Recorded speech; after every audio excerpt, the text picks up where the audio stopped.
Good morning, this is Deepak, and how are you? I'm still in New York, although getting ready to go to Nashville for a day. Okay, so today I want to talk to you about a very important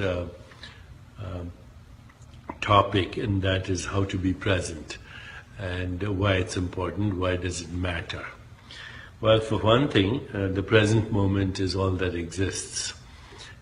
It's the fullness of the present moment that exposes you to the unique nature of every experience.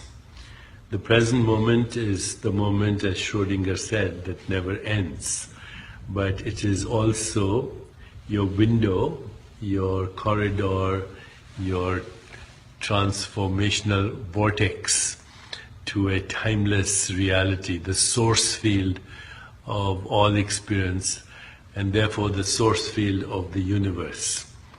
It is frequently referred to as the deep now, in which the whole universe is arising and subsiding right now. And when you are in the present moment, then you are in the presence of presence. I'll repeat that. You are in the presence of presence, which is being. And that is your essential nature, and that is my essential nature, and that is the essential nature of the entire universe. In the present moment is the source field in which sensations, images, feelings, and thoughts are arising as the experience of the mind, as the experience of the body, as the experience of the total universe. And this is the moment that never ends. So when you're in this moment, you have complete and total fulfillment in the deep now. If you're living in the past, if you're living in the future, then you're living in imagination. And the past is full of regrets frequently, although good memories too.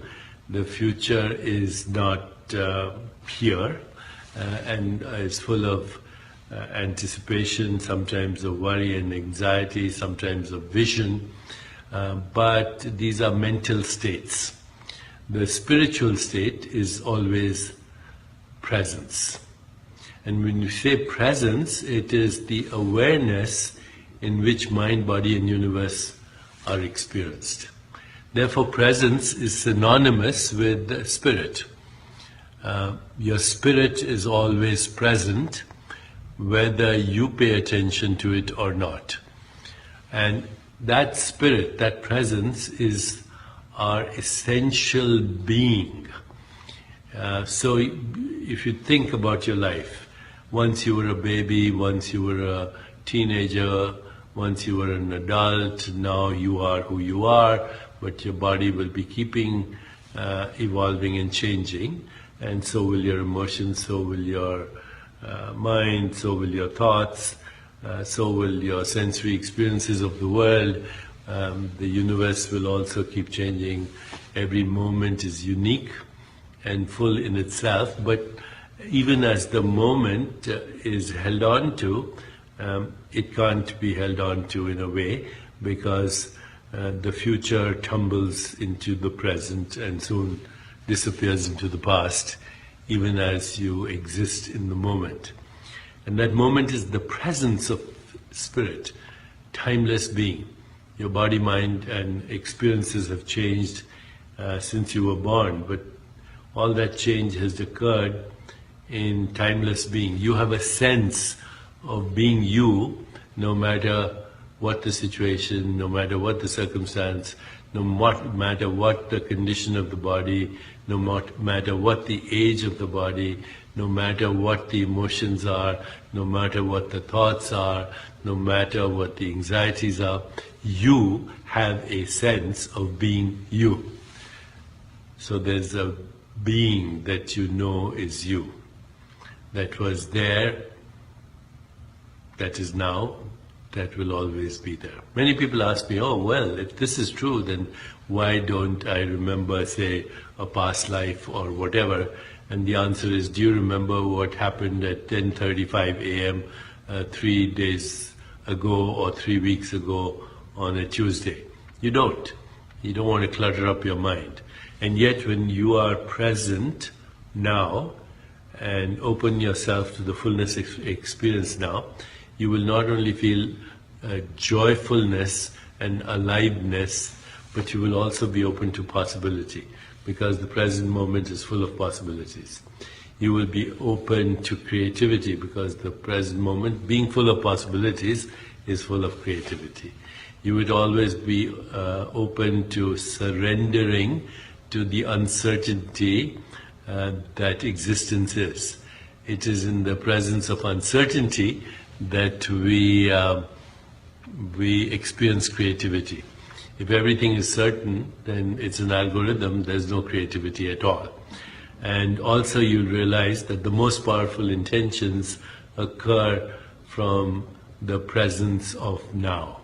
And now is not a location in space-time, it's a state of simply being, simply being. So in the present moment, all possibilities. In the present moment, infinite creativity. In the present moment, surrender to uncertainty. In the present moment, the power of intention, the full organizing power of intention, where intention orchestrates its own fulfillment. And in the present moment, what we call non-local correlation or synchronicity, where everything is inseparably one with all that exists. And this is what people call good luck, or being at the right place at the right time, or spontaneous fulfillment of desire, or God is taking care of me, or what we call the state of grace. So grace, synchronicity, creativity, all possibilities, power of intention, surrender to uncertainty, and in that, the uniqueness of every moment as a moment of joy and love and connectivity and compassion and empathy and equanimity all at the same time. And the Platonic truths of goodness, beauty, harmony, evolution, and evolution being a never-ending horizon, because we are actually an awareness on a cosmic journey through space and time. The space and time are experienced in simply being, in now, in the deep now, this very moment. This is the value of the present moment, and this is the value of presence. So people say, how? Well, let's go over all the ways you can be in the present moment. You might just take a few deep breaths right now. Be observing your breath, and as you're observing your breath, maybe you can, for a few seconds, close your eyes. Observing your breath, close your eyes, and now open your eyes and put your attention in any object and see it as if for the first time. So I'm doing it right now. I'm closing my eyes, observing my breath. Open my eyes, my glance falls at this cup, and I look at it as if for the first time. And I am in the deep now. By the way, this sutra comes from the Shiva Sutras, where Lord Shiva is instructing Shakti, the goddess of the universe, and he tells her, can you take a moment to step out of the river of memory and conditioning and look at the world as if for the first time. Okay, so look at that little shaman in the back where I'm pointing my finger. Look at it as if for the first time. Did you notice it before?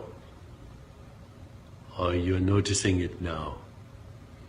I'm moving my head, and now look at the goddess Lakshmi, the goddess of abundance, where I'm pointing, as if for the first time. And you are in the deep now. So once in a while, you can stop whatever you're doing.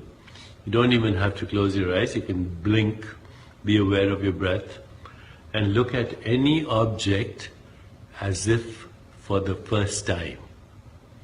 And you'll be in the deep now, which is the grace of being. Somebody said, I didn't notice until you pointed out. I didn't point out the shaman right there in my back. Look at it as if for the first time. You can also shift your attention to space, because space is ever-present witnessing awareness. There's space around objects, there's space around you, there's actually space around your thoughts, because you can witness the birth and death of a thought in the space of consciousness. So whenever you put your attention on anything, without labels, without judgment, without evaluation, without analysis, without description, you enter the deep now. Whether that attention is on your breath, a sensation in your body, on your musculoskeletal system, on the organs inside your body, in the hollow spaces, on mental space, on the web of relationship. So many ways to be an ever-present witnessing awareness in the deep now of the arising and subsiding of experience, and also the knowing of experience, which is, by the way, the whole universe. Everything we experience is in the deep now as the arising and subsiding of sensations, images, feelings, thoughts in the deep now. In the deep now.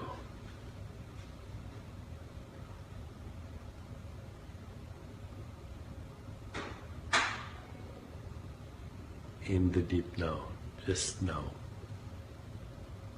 Now. Now. Now. And the now never ends. People are asking, a lot of you are asking, are animals in the deep now? Yes, they are. And that is, in a sense, the state of grace for them. But animals do not have self-awareness in the deep now, which is something we have. The ability to be aware of being aware, the ability to be conscious of being conscious. That's why we are the creators. And that's why also we torment ourselves, worrying about death, old age, infirmity, etc. That's a price to be paid for self-awareness and imagination as well, and knowing that our time as form and phenomenon is always impermanent. But impermanence is actually a window to deep now, because nothing lasts even for a moment. So impermanence in time is also what is called the non-self nature of any object in existence, because that's all part of the scenery. You're also, your body is part of the scenery, your mind is part of the scenery, the universe is part of the scenery. You're not the scenery, you're the seer in the midst of the scenery. And once you're grounded in being, which is the seer in the midst of the scenery, then you will also experience timeless being. And in that timeless being is loss of the fear of death, is transcendence, is unity consciousness, and is extreme joy.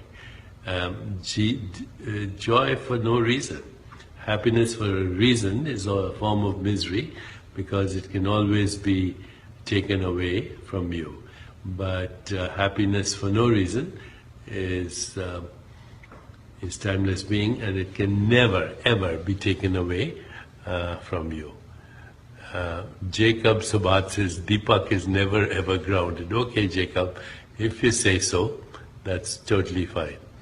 Okay, let's see what else. Any comments coming from elsewhere, comments coming from all over the world, and most of them are reinforcing what has been said.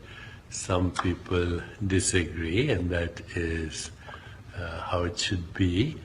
I've noticed red is a good color. Red is a good color for passion. Okay, red is the color of passion. Okay, so maybe I will comment on some of your comments later as well, maybe tomorrow. The sound of music is in between the notes, yes, and the meaning of everything that is said is in between the words. That's the mystery of the gap, which is in the deep now. Okay, my friends, till tomorrow, goodbye. Take care, keep your feet on the ground, and keep reaching for the stars.